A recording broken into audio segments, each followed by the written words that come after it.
So I'm somebody who has struggled with anxiety for my whole life, ever since I was a little kid in some ways. But for sure, through all of adolescence and adulthood, anxiety has been a part of the picture of what I have wrestled with. And a couple of years ago, I learned a set of tools that are built around managing and resolving trauma in the body and trauma responses in the body. And I discovered through using them regularly that, in fact, this set of tools is also exactly the set of tools for managing anxiety. What they have in common, trauma and anxiety, is there's something funny happening with the arousal process where the body amps up, the brain amps up, and has a hard time amping back down for whatever and various reasons distinct in each case. So what I wanted to do today was give you some really basic overview of things to think about for managing anxiety if you're somebody who struggles with anxiety or anxious feelings, if you either don't have a prescription, or the prescription doesn't always get everything, or you don't want a prescription, you just want some tools to be able to manage challenging feelings. Got you. So that's what we're going to do today.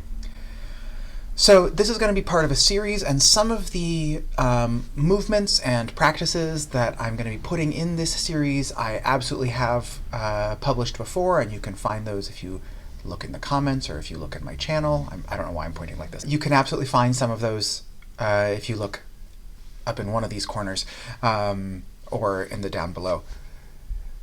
For now, though, let's take a look at what some of the basic things that you can do to manage anxiety while it's happening, and also give yourself a little wider threshold, a little more cushion in general, so that anxiety is less likely to be really intrusive and a problem.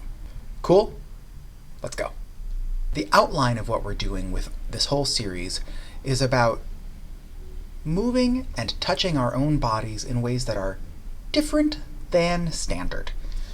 What I mean is, I can only speak for myself. As a fairly type A, rather driven person, I've got a lot of go, go, go, go in my personality.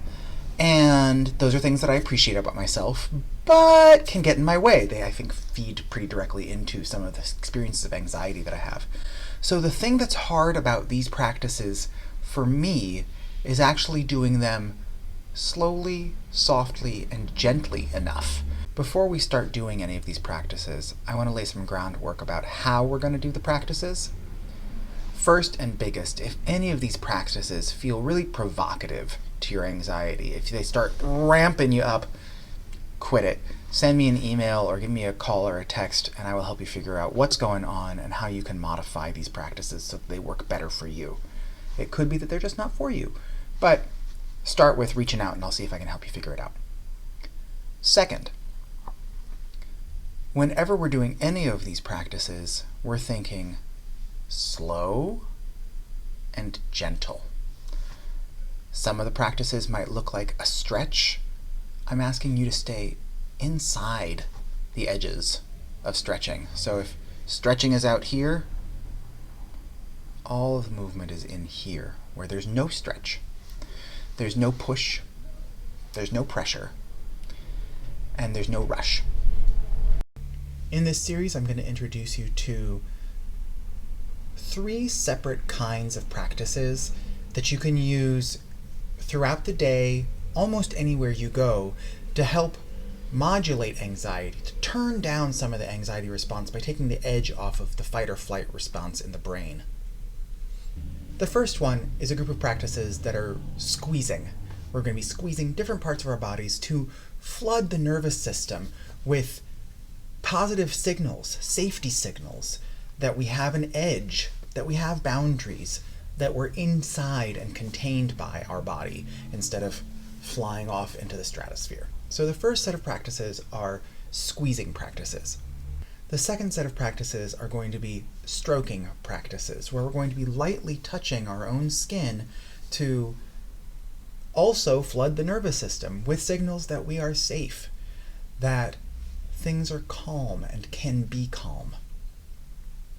The third set of practices are movement practices, broadly united by an impersonation of a stalk of seaweed.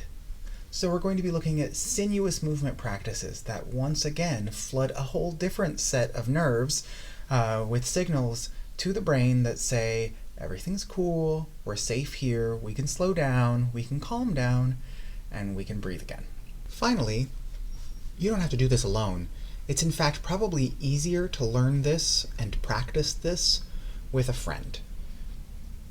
If you have a friend, a roommate, a coworker, a sweetheart who either also struggles with anxiety or who wants to support you in managing your struggle better, do this work with them.